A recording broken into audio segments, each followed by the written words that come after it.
बेटा quadratic formula पहला हम लोगों ने पढ़ा था मेथड बाय फैक्टराइजेशन, अब क्या पढ़ेंगे हम लोग बाय श्री धरणाचार मेथड। ठीक है, अच्छा धरणाचार और फैक्टराइजेशन दोनों ही सिंपल हैं और पेपर में कभी लिख कर नहीं आएगा कि आपको इस मेथड से सॉल्व करना है। जो आपको मेथड आसान लगे, धरणाचार आसान लगे आप श्री धरणाचार का इस्तेमाल करो, फैक्टराइजेशन आसान लगे तो आप फैक्टराइजेशन आसान करो, पर दोनों को कंपेयर किया जाए तो धरणाचार मेथड हमारा फैक्टराइजेशन के कंपेयर से आसान है।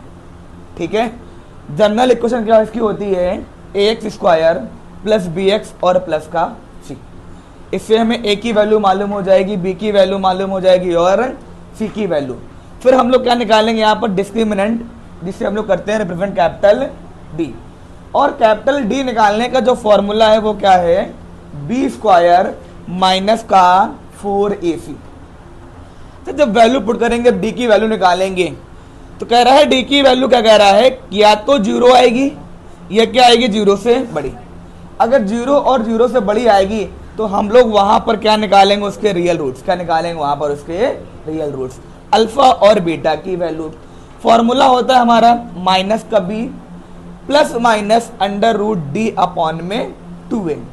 अब या तो ऐसे लिख दो या इसी को यहाँ पर d की वैल्यू पुट कर दो, माइनस की जगह माइनस b, प्लस माइनस की जगह प्लस माइनस। d की वैल्यू क्या लिखी हम लोगों ने, b स्क्वायर माइनस का 4ac, b स्क्वायर माइनस का 4ac अपॉन में 2a। देखो यहाँ पर एक वैल्यू थी प्लस की, एक वैल्यू किसकी थी, माइनस की। वह किसमें ब्रेक हुई, एक अल्फा में और एक किसमें ब्रेक हुई, अगर हमारी बीटा में। अब हम लोग श्री धरणाचार पर बेस्ड एक क्वेश्चन करेंगे। ठीक है,